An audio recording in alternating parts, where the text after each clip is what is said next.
खाना ही तो आपको बीमार नहीं कर रहा, कहीं आपका डाइट आपको बीमारियों की तरफ तो नहीं धकेल रहा। हमारे सामने उदाहरण है सिद्धार्थ शुक्ला, जिनकी मौत हार्ट अटैक से हुई। साथ ही भारतीय क्रिकेट के पूर्व कप्तान रहे सौरव गांगुली भी हो चुके हैं हार्ट अटैक के शिकार। तो फिर फिट है कौन? सिक्स पैक वाले बैट्समैन या कोई एथलीट? क्या हो सकता है फिटनेस का डेफिनेशन, और एक डाइट आपको इसमें कैसे कर सकता है? साथ ही एक आम आदमी अपने डाइट का कैसे रखे ख्याल, और डायबिटीज के अगर कोई पेशेंट है उनके लिए क्या होनी चाहिए डाइट। और हम पहुंच चुके हैं डाइटिशियन के पास। जितने भी संभावित सवाल हो सकते हैं डाइट के बारे में आपको मिलेगी पूरी उसके आंसर्स। तब तक बने रहे हमारे साथ। आप देख रहे हैं गेन ग्राउंड। मैं हूं आपका गेन ग्राउंड। पहुंच चुका है आस्क योर डाइट, जिसके फाउंडर हैं डाइटिशियन मनीष आर्या। सर बहुत बहुत स्वागत है आपका। थैंक यू सर, आजकल चर्चा जो चल रही है अच्छे डाइट और बुरे डाइट के बारे में। हाँ जी। लगातार जो फिट लोग हैं, जो सिक्स पैक दिखते हैं उनके, वो भी हार्ट अटैक के शिकार हो रहे हैं। मैं बात सिद्धार्थ शुक्ला की कर रहा हूँ। तो कहाँ पे गलती हो रही है उनसे? क्या एक अच्छा डाइट क्या होता है, खराब डाइट क्या होता है? देखिए, ये तो बहुत ही सब्जेक्टिव सी बात है। जो डाइट किसी के लिए अच्छा है वो दूसरे के लिए बुरा है। अब आपने बात की सिक्स पैक एब्स की। आजकल सबको सिक्स पैक एब्स चाहिए। हर कोई प्रोटीन प्रोटीन प्रोटीन प्रोटीन लेना चाहता है। उसे लगता है कि प्रोटीन लेके सिक्स पैक एब्स आ जाएंगे। वो बात भी अपनी जगह ठीक है, लेकिन एक हाई प्रोटीन डाइट एक बॉडी बिल्डर के लिए, एक वर्कआउट करने के वाले के लिए, जिसका एक्टिविटी लेवल, जिसका रोज़ का वर्कआउट काफ़ी हाई रहता है, उसके लिए ठीक है। लेकिन एक आम लोग, आपके मेरी तरह, जिनका सेडेंट्री लाइफस्टाइल है, पूरा दिन बैठे रहना है, सिर्फ कंप्यूटर पे काम करना है, उनको इतना हाई प्रोटीन डाइट की ज़रूरत नहीं है। एक नॉर्मल घर का खाना पीना, चपाती सब्ज़ी, दाल चावल, और एक नॉर्मल प्रोटीन इंटेक जो कि होती है हमारी 1 ग्राम पर केजी ऑफ बॉडी वेट। अगर आपका 70 किलो वजन है तो आपके लिए 70 ग्राम प्रोटीन काफ़ी है। लेकिन आजकल लोग प्रोटीन लेते हैं 2x 3x, मतलब आपका 70 ग्राम है तो लोग 210 ग्राम प्रोटीन ले रहे हैं, 250 ग्राम प्रोटीन ले रहे हैं, जो कि ठीक नहीं है। तो एक अच्छी डाइट क्या है और एक बुरी डाइट क्या है, ये तो सबको पता है। नॉर्मल घर का खाना पीना, हरी सब्जियां खाना, फ्रूट्स एंड वेजिटेबल्स खाना, ये एक अच्छी डाइट है। अब जहाँ तक सिद्धार्थ शुक्ला का सवाल है, उसमें डाइट का क्या इंपॉर्टेंस है। सिद्धार्थ शुक्ला की जो डेथ हुई वो मुझे पूरा तो नहीं पता, पर मैंने सुना कि रात को कोई मेडिसिन खा के सोए थे और सुबह हार्ट अटैक की वजह से शायद डेथ हुई। जी हार्ट अटैक। तो इसमें कहा गया कि आप काफ़ी ज़्यादा हाई प्रोटीन डाइट पे थे वो। हाँ, वही मैं कह रहा हूँ। हर किसी के लिए जो डाइट है वो अलग होती है जी। कोई भी एक डाइट हर कोई फॉलो नहीं कर सकता जी। हाई प्रोटीन डाइट के भी अपने फ़ायदे हैं, अपने नुकसान हैं। अगर आप वर्कआउट कर रहे हैं, आपके गोल्स हैं, आपको फिटनेस मॉडल बनना है जी, आपको बॉडी बिल्डिंग करनी है, तो हाई प्रोटीन डाइट आपके लिए अच्छी है। आप रोज़ 1 घंटा 1.5 घंटा वेट लिफ्टिंग करते हैं तो आपके लिए हाई प्रोटीन डाइट अच्छी है। लेकिन आपका वर्कआउट लेवल ही नहीं है, अगर आप पूरा दिन बैठ के काम कर रहे हैं, तो हाई प्रोटीन डाइट से आपको नुकसान ही होगा। क्योंकि हाई प्रोटीन डाइट से भी आपका ब्लड शुगर लेवल बढ़ता है। हाई प्रोटीन डाइट से किडनी प्रॉब्लम्स हो सकती हैं। हाई प्रोटीन डाइट से आपका यूरिक एसिड बढ़ सकता है जी। तो हर किसी की डाइट अलग होती है, तो उसके हिसाब से ही डाइट लेनी। प्रोफेशनल बॉडी बिल्डर हैं तो आप हाई प्रोटीन डाइट पे रहें। लेकिन आप नॉर्मल लेमैन हैं तो फिर आप नॉर्मल खाना। अगर आप नॉर्मल लेमैन हैं तो आप नॉर्मल घर का खाना खाइए, दाल चावल खाइए, दही खाइए, दूध पीजिए, अंडा खाइए। इसके अलावा आपको किसी भी हाई प्रोटीन सप्लीमेंट की ज़रूरत नहीं है। तो वही मैं पूछ रहा था कि फिटनेस का डेफिनेशन क्या है? क्या बस स्लिम हो जाना, फिट हो जाना होता है? ये भी एक सब्जेक्टिव सी बात है, आपके गोल्स के ऊपर डिपेंड करता है। अगर आप के गोल्स क्या हैं। लेकिन नहीं, फिटनेस का डेफिनेशन सिर्फ पतला होना नहीं है। बहुत सारे लोग हैं जो भूखे रह के पतला होते हैं जी, अंदर उन न्यूट्रिशन डेफिशिएंसीज हो जाती हैं जी, विटामिन एंड मिनरल्स पूरी तरह से मिलते नहीं हैं, भूखे रहते हैं, बाहर से तो पतले हो जाते हैं, लेकिन उनकी आपने कई बार देखा होगा, इंसान पतला तो हो गया है जी, लेकिन उसकी स्किन लटक रही है, स्किन में हार्डनेस नहीं है, यहाँ पे सॉफ्टनेस है, यहाँ पे सॉफ्टनेस है, पेट निकला हुआ है जी। तो वो फिटनेस नहीं है। आपको एक प्रॉपर न्यूट्रिशन लेते हुए, अच्छा खाना खाते हुए अपना वेट लॉस करना है। मैं अगर आपको normal- स्ट्रेस से दूर रहना है। जी। आजकल इतनी भागदौड़ की ज़िंदगी में हर कोई स्ट्रेस में जी रहा है। जी हर किसी को पैसे कमाने हैं, हर किसी को प्रमोशन चाहिए, बॉस प्रमोशन दे नहीं रहा है तो हर किसी को स्ट्रेस है, रात को नींद आ नहीं रही है। जी तो बहुत सारी ऐसी चीज़ें हैं जिन्हें हम ओवरलुक कर जाते हैं एक्चुअली। First is sleep. जी आपको रात को स्लीप जो है वो नींद जो है बहुत ज़रूरी है। मैं ये नहीं कहूँगा कि 8 घंटे की नींद चाहिए आपको। आपकी जो नींद है वो डीप स्लीप होनी चाहिए। चाहे भले ही वो 8 घंटे की ना हो, आप 5 घंटे सो, लेकिन तसल्ली से सो, शांति से सो, सुबह फ्रेश उठो। रोज़ ज़्यादा देर नहीं मैं बोलूँगा क्योंकि हर कोई बिजी है। 10 से 15 मिनट मेडिटेशन कीजिए, पार्क में घूमने जाइए, अपना म्यूज़िक सुनिए। अगर हम बचपन में गेम्स खेलते थे, जी sports, cricket, lawn tennis, table tennis, gym की कोई ज़रूरत नहीं है। अपना अगर आप स्पोर्ट्स खेलें तो वो ज़्यादा बेटर है उससे। जी सर, अगर आप जिम लवर हैं तो ठीक है, आप हाई प्रोटीन डाइट पे रहें। लेकिन अगर आप नॉर्मल लेमैन हैं तो आपको ज़्यादा से ज़्यादा स्पोर्ट्स एक्टिविटीज़ करनी चाहिए। और फिट रहने के लिए जिम की कोई ज़रूरत नहीं है। जो काफ़ी लोग हमसे सवाल करते हैं कि सर जिम भी करना पड़ेगा क्या पतले होने के लिए? जी सर। नहीं, आप अपना जो भी एक्टिविटी आपको पसंद है वो कीजिए। आपको पार्क में वॉक कीजिए अपना म्यूज़िक सुनते हुए, आप टेबल टेनिस खेलिए, लॉन टेनिस खेलिए, बैडमिंटन खेलिए। जब हम डाइट की बात करते हैं सर तो एक वर्ड कॉमन आता है कीटो डाइट। हाँ जी, what is keto diet sir? पहले मैं आपको कीटो डाइट की डेफिनेशन बता देता हूँ। कीटो डाइट का मतलब है, कीटो डाइट होती है जिसमें फैट की मात्रा ज़्यादा होती है, प्रोटीन की मात्रा थोड़ी कम होती है और कार्बोहाइड्रेट ना के बराबर होते हैं। तो अगर आप एक नॉर्मल डाइट की बात करें तो उसमें 60% कार्बोहाइड्रेट होता है, उसमें आपका 25% प्रोटीन होता है और 15% आपका फैट होता है। लेकिन कीटोजेनिक डाइट में जो आजकल ट्रेंडिंग है उसमें 70% फैट होता है, 25% प्रोटीन होता है और 5% कार्बोहाइड्रेट होता है। जी फैट आप समझते हैं, मतलब लोग बटर कॉफ़ी पी रहे हैं आजकल। जी सर। ब्लैक कॉफ़ी के अंदर बटर डाला जी और पी गए, जी सर। क्योंकि उससे क्या होता है, पीने से आपको अगले 2-3 घंटे तक भूख नहीं लगती है। तो ये कीटोजेनिक डाइट है। एक अब इसमें- हम हाँ जी जी सर। हाँ जी, आप बोलिए। और इसमें एक और वर्ड आता है सर कि इंटरमिटेंट फास्टिंग। ये क्या सर? इंटरमिटेंट फास्टिंग जो है वो काफ़ी लोग उसको गलत तरीके से ले लेते हैं। First of all, it's not a fast. यार उसके साथ फास्ट वर्ड जरूर यूज़ किया गया है, पर intermittent fasting is not a fast, जी sir. It's a way to eat. ये एक खाने का तरीका है। कई लोगों को लगता है ये फास्टिंग है तो हम सिर्फ फ्रूट्स एंड वेजिटेबल्स ही खाएंगे क्या? जी सर। तो इंटरमिटेंट फास्टिंग का जो मतलब होता है, इसमें 2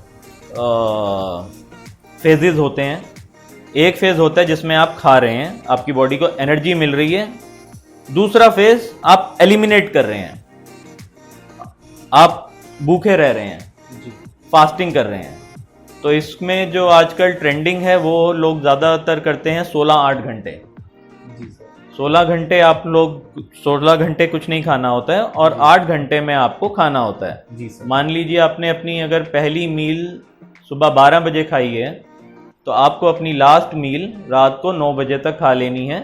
उसके बाद जनरली हम लोग 11 बजे के आसपास सो जाते हैं और फिर अगले दिन आपको फर्स्ट मील आपको लेनी है 12 बजे। जी सर। तो लोग यहाँ पे जो गलती करते, इसमें आपको कैलोरी डेफिसिट में नहीं जाना है। जी इंटरमिटेंट फास्टिंग का ये मतलब नहीं है कि आपको कम खाना है। काफ़ी लोग इंटरमिटेंट फास्टिंग के साथ गलती करते हैं कि वो इंटरमिटेंट फास्टिंग में भी कैलोरी डेफिसिट को ले आते हैं। आपको भरपेट खाना है, आपको सारे न्यूट्रिशन लेने हैं। आप चपाती, सब्जी, दाल, चावल, सैलेड सब कुछ खाइए। अब सर, अब इसमें लगे हाथ एक प्रश्न मैं और पूछना चाहूंगा। ये जो डाइट बनेगा सर, हाँ जी, तो क्या अलग अलग एज ग्रुप के लिए अलग अलग डाइट होंगे सर? बिल्कुल। एक बच्चे का जो डाइट होगा और एक बूढ़े आदमी का डाइट होगा बिल्कुल अलग अलग होगा। बच्चा एक ग्रोइंग एज में है, बच्चे को high protein, high carbohydrate diet चाहिए ग्रो करने के लिए। उसको जो न्यूट्रिएंट चाहिए वो आपको ज़रूरत नहीं होगी, मुझे ज़रूरत नहीं होगी। पर एक एज ग्रुप से ज़्यादा मैं इसको कैटेगराइज करूँगा एक एक्टिविटी लेवल के साथ। जी सर। एज ग्रुप के हिसाब से तो डाइट अलग होगी ऑब्वियसली। आपको 5 साल के बच्चे को जो डाइट चाहिए और 50 साल के बूढ़े आदमी को जो डाइट चाहिए बिल्कुल अलग है। पर इसमें सबसे इम्पॉर्टेंट है आपका एक्टिविटी। अगर आप की एक्टिविटी ज़्यादा है जी तो आपको उसी हिसाब से high carbohydrate high protein diet चाहिए होगी, क्योंकि कार्बोहाइड्रेट हमें एनर्जी प्रोवाइड करते हैं और एनर्जी बहुत ज़रूरी है काम करने के लिए, बिना थके काम करने के लिए। तो और अगर आपकी एक्टिविटी लेवल कम है, आप पूरा दिन जैसे कंप्यूटर पे बैठ के काम करते हैं, जी तो ऑब्वियसली आपकी डाइट उसी हिसाब से बनेगी। आपको इतने हाई कार्बोहाइड्रेट इतने हाई प्रोटीन की ज़रूरत नहीं है, आपको थोड़ा कम खा के भी आपका काम हो जाएगा। तो एज ग्रुप तो है ही है, एक्टिविटी सबसे इंपॉर्टेंट है। मान लीजिए कोई सॉफ्टवेयर डेवलपर है या हाँ किस जी। प्रकार के लोग हैं ज़्यादा जो चेयर पे बैठ के काम करते हैं, तो उनके लिए क्या एक नॉर्मल डाइट प्लान होना चाहिए सर? अगर सुबह से रात तक लेकर वो अपने अंदर प्रोटीन्स या जो भी विटामिन्स डाल रहा है वो किस तरीके से डाले, किस तरीके से खाना होना चाहिए? अगर एक वेजिटेरियन है और वो कंप्यूटर प्रोग्रामर है और पूरा दिन अपने कंप्यूटर पे बैठ के काम करता है, तो उसको कम से कम दिन में 2 पोर्शन फ्रूट्स के खाने चाहिए। जैसे कि आपने एक बारी ब्रेकफास्ट और लंच के बीच में फ्रूट खा लिया, एक बारी शाम को फ्रूट खा लिया। जी और अगर 70 किलो उसका वेट है तो उसको कम से कम 65 से 70 ग्राम 60 से 70 ग्राम प्रोटीन इंटेक होनी चाहिए। जी और अपना नॉर्मल चपाती सब्जी खाइए दोपहर को, दाल चावल खाइए, रात को खिचड़ी खाइए, क्योंकि दाल चावल जो है वो वेजिटेरियंस के लिए कंप्लीट प्रोटीन है। जी सर। आपको और खाली दाल, लोगों को लगता है कि दाल में प्रोटीन है, लोगों को लगता है सोयाबीन में प्रोटीन है, पर एक दाल और चावल मिलके कंप्लीट प्रोटीन बनाते हैं। तो आपको दाल चावल सैलेड खाइए लंच में, रात को अपना खिचड़ी खाइए, दोपहर को अपना सुबह पोहा, चीला, सैंडविच, जो भी हम लोग इन नॉर्थ इंडिया में खाते हैं वो खा सकते हैं। सिंपल। जंक फूड और शुगर से दूर रहिए। जो जंक फूड को लेकर हम बात कर रहे हैं सर, तो आजकल बहुत सारे लोग हैं जो मतलब जंक फूड के बिना रह नहीं पाते, और मैं आया हूँ आज एक डाइटिशियन के पास, तो उनके लिए आप क्या सलाह देंगे? देखिए, हम जो डाइट प्लान जब बनाते हैं किसी को या कोई हमें अप्रोच करता है स्टार्टिंग में, जी तो लोगों के काफ़ी सारे सवाल होते हैं और उसमें एक सवाल ये भी होता है कि क्या हमें ज़िंदगी भर इस डाइट पे रहना पड़ेगा अगर हमें पतला रहना है तो, जी सर। और क्या हमें चीट मील्स मिलेंगी या नहीं मिलेंगी। जी सबसे, क्योंकि आजकल लोगों को बाहर जाने का, मूवी देखने का, शॉपिंग करने का शौक़ है, और जब इंसान बाहर जाएगा तो स्टारबक्स की कॉफ़ी भी पिएगा, मैकडोनल्ड्स या बर्गर किंग का बर्गर भी खाएगा। तो मैं ये कहूँगा कि नहीं, आपको बंद नहीं करना है कुछ भी। ऑब्वियसली आप जो खाना खाते हैं आपको खाने में मज़ा आना चाहिए, जी। तो आपको बैलेंस आउट करना है। आप 5 दिन नॉर्मल घर का खाना खा रहे हैं तो ठीक है, आप एक दिन चीट मील कर लीजिए, कोई प्रॉब्लम नहीं है, बर्गर पिज़्ज़ा जो भी आपको पसंद है वो खाइए। लेकिन अगर डेली बेसिस पे जंक फूड अगर आप खाने लगेंगे, जी सर, तो फिर आपका पहली बात तो वज़न बढ़ने से कोई नहीं रोक सकता, और दुनिया भर की मेडिकल प्रॉब्लम्स और आप लेके बैठ जाएंगे, नेमली डायबिटीज़, पीसीओडी, हाइपरटेंशन, जो सब एक लाइफस्टाइल डिसऑर्डर हैं और जंक फूड और से रिलेटेड है। तो इसको बैलेंस आउट करना ज़रूरी है। आप हफ्ते में 1 या 2 बारी बाहर का खाना खा सकते हैं, बाकी टाइम आप नॉर्मल घर का खाना खाइए। तो आपको छोड़ना नहीं है, बस थोड़े से लिमिटेड हो जाइए, थोड़े से सीमित हो जाइए, अपने जीभ का भी, स्वाद का भी ख्याल रखें और अपनी सेहत का भी। तो अब हम सीधे आते हैं एक सवाल पे सर, कि जो बुजुर्ग लोग होते हैं खास करके, जो कई बीमारियों के शिकार होते हैं, हाँ जी। कोमोडिटीज के पेशेंट्स होते हैं, अगर मैं बात करूँ अभी डायबिटीज को लेकर, हाँ जी। तो उनके लिए क्या एक डाइट प्लान होना चाहिए? देखिए, आप डायबिटीज़ की बात करो, आप हाइपरटेंशन की बात करो, थायराइड थोड़ा डिफरेंट है, आप किसी और बीमारी की बात करो, आप हार्ट डिजीज़ की बात करो, तो क्या है, इन सब चीज़ों का, सब बीमारियों का मोर और लेस अंडरलाइंग कॉज एक ही है, इन्फ्लेमेशन। जी। और इन्फ्लेमेशन का अंडरलाइंग कॉज एक ही है, बैड लाइफस्टाइल, सेडेंटरी लाइफस्टाइल, गंदा खाना। इंटेक क्या कर रहे हो आप खा क्या रहे हो आप। अब लोगों को आज के लिए कन्वीनियंस बहुत इंपॉर्टेंट है। आप कंप्यूटर पे बैठे हैं, पूरा दिन बैठे हैं कंप्यूटर पे, क्योंकि काम ही सारा कंप्यूटर पे है आजकल। जी। तो आप सुबह उठते ही पहले चाय पीते हैं, जी मीठी मीठी चाय पी रहे हैं, उसके साथ बिस्किट खा रहे हैं, नाश्ता आपने किया नहीं है, तो पहली प्रॉब्लम क्या आएगी, आपको गैस हो जाएगी। जी सर। खाली पेट चाय पीने से, उसके साथ बिस्किट और रस खाने से गैस हो जाएगी। उसके बाद फिर नाश्ता नहीं किया क्योंकि टाइम नहीं मिल रहा खाने का, एक और चाय आ रही है, उसके साथ आप चिप्स खा रहे हैं। जी सर। ये हर किसी के साथ हम तो रोज़ ऐसे लोगों से मिलते हैं। जी तो डायबिटीज़ की अगर आप बात करें, डायबिटीज़ में ब्लड शुगर लेवल्स का बहुत ध्यान रखना पड़ता है। जी आपको जो खाना है वो हाई फाइबर खाना खाना चाहिए। हाई फाइबर का मतलब है आप जो हमारी हरी सब्जियां हों, जी पालक, तोरी, टिंडा। जी कई लोगों को लगता है कि उन्हें कार्बोहाइड्रेट बिल्कुल हटा देने चाहिए डायबिटीज़ से, वो रोटी चपाती सब्जी दाल चावल खाना ही बंद कर देते हैं, केला खाना बंद कर देते हैं। नहीं, आपको केला, सेब, आपको चपाती सब्जी सब कुछ खाना है, लेकिन चपाती के साथ आपको हरी सब्जियां खाइए, सैलेड खाइए। सैलेड बहुत ही सिंपल है, खीरा, टमाटर, प्याज, बस। BMI जिसको हम बॉडी मास इंडेक्स बोलते हैं, वो पुरानी चीज़ हो चुकी है। आजकल जो मेन चीज़ होती है वो होता है बॉडी फैट परसेंटेज।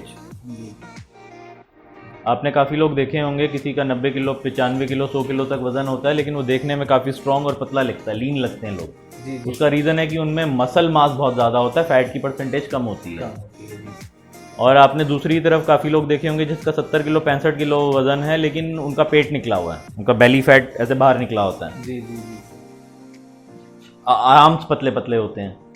जी सर। उसका रीज़न है कि sedentary lifestyle, lack of activity और बुरा खाना पीना। तो मेन चीज़ है बॉडी फैट परसेंटेज। आपका, हमारा जो आज की डेट में गोल होना चाहिए वो होना चाहिए बॉडी मास इंडेक्स नहीं, फैट परसेंटेज कम करना। जी। हमारी बॉडी में फैट कम होना चाहिए, मसल ज़्यादा होनी चाहिए, और वो तभी होगा जब हम अच्छा खाएंगे और वर्कआउट करेंगे। तो सर ये ब्लड ग्रुप के हिसाब से कोई डाइट प्लान बनता है क्या सर? आजकल काफ़ी सारी डाइट्स आ गई हैं, कई लोग ब्लड ग्रुप बेस्ड भी डाइट बना रहे हैं, लेकिन जैसे मैंने आपको पहले कहा, ब्लड ग्रुप की बात कर लेते हैं। चलिए पहले बोलते हैं कि ब्लड ग्रुप जिनका O है जी उनको मीट, चिकन, फिश ज़्यादा खानी चाहिए, उनको होल ग्रेन्स कम खाने चाहिए, कार्बोहाइड्रेट से दूर रहना चाहिए क्योंकि वो कार्बोहाइड्रेट से सेंसिटिव होते हैं। जी जिनका ब्लड ग्रुप A है उनको मीट, चिकन कम खाना चाहिए, फिश थोड़ी मात्रा में खानी चाहिए, होल ग्रेन ज़्यादा खाने चाहिए, दाल चावल रोटी सब्जी ज़्यादा एक्सेट्रा। अब अगर हम इसकी बात करें कि किसी का ब्लड ग्रुप O है लेकिन वो वेजिटेरियन है, जी तो फिर कैसे होगा? वो तो मांस मच्छी नहीं खा सकता, जी तो फिर उसके लिए कैसी डाइट बनाई जाएगी? जी अगर किसी का ब्लड ग्रुप A है लेकिन वो नॉन वेजिटेरियन है और वो चिकन मीट ज़्यादा खाना चाहता है, अंडा ज़्यादा खाना चाहता है, जी और आप उसको बोलो कि तू रोटी चपाती सब्जी पालक खा, वो तो खुश नहीं होगा। जी सर। तो ब्लड ग्रुप डाइट ठीक है, ब्लड हो सकता है कहीं ना कहीं फ़ायदा करती हो आपको, आप ब्लड ग्रुप बेस्ड डाइट बना रहे हो, क्योंकि ब्लड ग्रुप से सेंसिटिविटीज़ और एलर्जीज़ होती हैं और कुछ फ़ायदे भी होते हैं। जी सर। लेकिन जो अंडरलाइंग प्रिंसिपल है वो सबका सेम है कि आप लीन प्रोटीन खाइए, जी फ्रूट्स एंड वेजिटेबल्स खाइए, जी सर। हरी सब्जियां खाइए, तो सब कुछ ठीक रहेगा। तो इन सब का लंबोलवाब जो भी है सर, अभी मैंने देखा कि जितनी भी बीमारियां हैं आपके पास, वो आप क्या इनटेक कर रहे हैं उससे डिपेंड करती हैं, आपकी एक्टिविटी क्या है। तो मैं एक सिंपल सा सवाल पूछना चाहूँगा सर, कि जैसे अभी एक वक्त था कि लोग फैमिली डॉक्टर रखते थे, हाँ जी। फैमिली डेंटिस्ट की तरह, हाँ जी, अब क्या वक्त आ गया फैमिली डाइटिशियन का?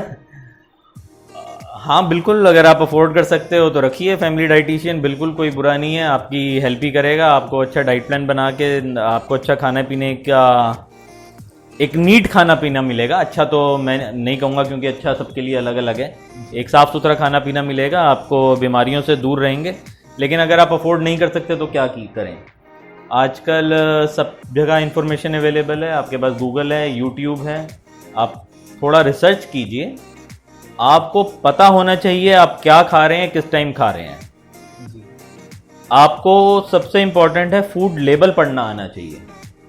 आप बाज़ार से अगर केचप खरीदते हैं, पीनट बटर खरीदते हैं, तो वो फूड लेबल पढ़ना आना चाहिए कि आपने जो पीनट बटर खरीदा है, फॉर एग्जांपल आजकल पीनट बटर की मैं बात क्यों कर रहा हूँ, क्योंकि पीनट बटर आजकल बहुत ज़्यादा ट्रेंडिंग है और बहुत ज़्यादा ब्रांड बना रही हैं और बहुत तरह तरह के आ रहे हैं। क्रंची आ रहा है, क्रीमी आ रहा है, ऑर्गेनिक आ रहा है, नेचुरल आ रहा है, तो लोगों को पता नहीं है और वो कुछ भी जाके खरीद लेते हैं। जी तो आपको ये पता होना चाहिए कि आपको जो पीनट बटर का मैं एग्जांपल लूँगा, आपको ख़रीदना है वो नेचुरल ख़रीदना है, उसमें हाइड्रोजिनेटेड और ट्रांस फैट्स नहीं होने चाहिए, उसमें चीनी नहीं होनी चाहिए, वो सिर्फ एक नेचुरल पीनट्स को पीस के बनाया हुआ होना चाहिए। इसी तरह से आप बाकी चीज़ों में भी ले सकते हैं। केचप आप लीजिए, उसमें शुगर नहीं होनी चाहिए। तो फूड लेबल पढ़ना आना ज़रूरी है, डाइटिशियंस की ज़रूरत नहीं है किसी को। अब एक लास्ट प्रश्न आपसे पूछूंगा सर, हमारे जिम लवर्स के लिए। हाँ जी, आजकल एक ट्रेंड है कि बस जल्दी से जल्दी हमें बॉडी चाहिए, हाँ जी, सिक्स पैक चाहिए। हाँ जी, और फिर जैसे ही वो जाते हैं जिम के पास, हाँ जी, उन्हें बड़े बड़े डब्बे थमा दिए जाते हैं। हाँ जी। तो ये कहाँ तक सेफ है? देखिए, जब हमारी बात स्टार्ट हुई थी तो मैंने कहा था कि ये सब चीज़ें आपके गोल्स के ऊपर डिपेंड करती हैं। देखिए, अगर एक आम आदमी जिम ज्वाइन करता है और उसका गोल है कि उसे सिर्फ फिट रहना है, उसे मोटा नहीं होना, उसे फिट रहना है, उसकी बॉडी टोन्ड सुडौल होनी चाहिए, उसे किसी डब्बे की कोई ज़रूरत नहीं है, उसे किसी सप्लीमेंट की कोई ज़रूरत नहीं है। कोई सप्लीमेंट किसी को फिट नहीं बना सकता। जी। उसे सिर्फ नॉर्मल घर का खाना पीना और 1 ग्राम पर केजी ऑफ बॉडी वेट जो प्रोटीन की ज़रूरत है, बस इससे ज़्यादा की ज़रूरत नहीं पड़ती हमें। जी। अगर आपका गोल है बॉडी बिल्डिंग करना, फिटनेस मॉडल बनना, 6 पैक एब्स निकालना, बड़े बड़े शोल्डर, बड़ी बड़ी बाइसेप्स बनाना, बड़े बड़े शोल्डर बनाना, तो बिना सप्लीमेंट्स के वो हो नहीं पाएगा। क्योंकि आपको खाने से इतना प्रोटीन मिल नहीं पाएगा, आप ले नहीं पाएंगे। एक्चुअली ये कन्वीनियंस की भी बात होती है कि 1 स्कूप वे प्रोटीन आपने पानी में मिलाया, खटखट खटखट करके पी गए, 1 मिनट लगता है जी। तो उसमें 25 ग्राम प्रोटीन होता है। अब आपको 25 ग्राम प्रोटीन दिन में 4 बार खाने से चाहिए, तो उसके लिए आपको हर वक्त 4-4 अंडे खाने पड़ेंगे, आपको 100 ग्राम चिकन खाना पड़ेगा। तो बॉटम लाइन, फिट रहने के लिए आपको किसी सप्लीमेंट की ज़रूरत नहीं है। अगर आपके गोल्स हैं बॉडी बिल्डिंग करना, फिटनेस मॉडल बनना, मूवी में जाना, तो थोड़ी बहुत सप्लीमेंट्स की ज़रूरत है। वे प्रोटीन के आगे जाने की ज़रूरत नहीं है। तो ये थे आज हमारे साथ डाइटिशियन मनीष आर्या। अगर आप इनसे पर्सनल कांटेक्ट करना चाहते हैं तो डिस्क्रिप्शन बॉक्स में आपको सारे डिटेल्स मिल जाएंगे।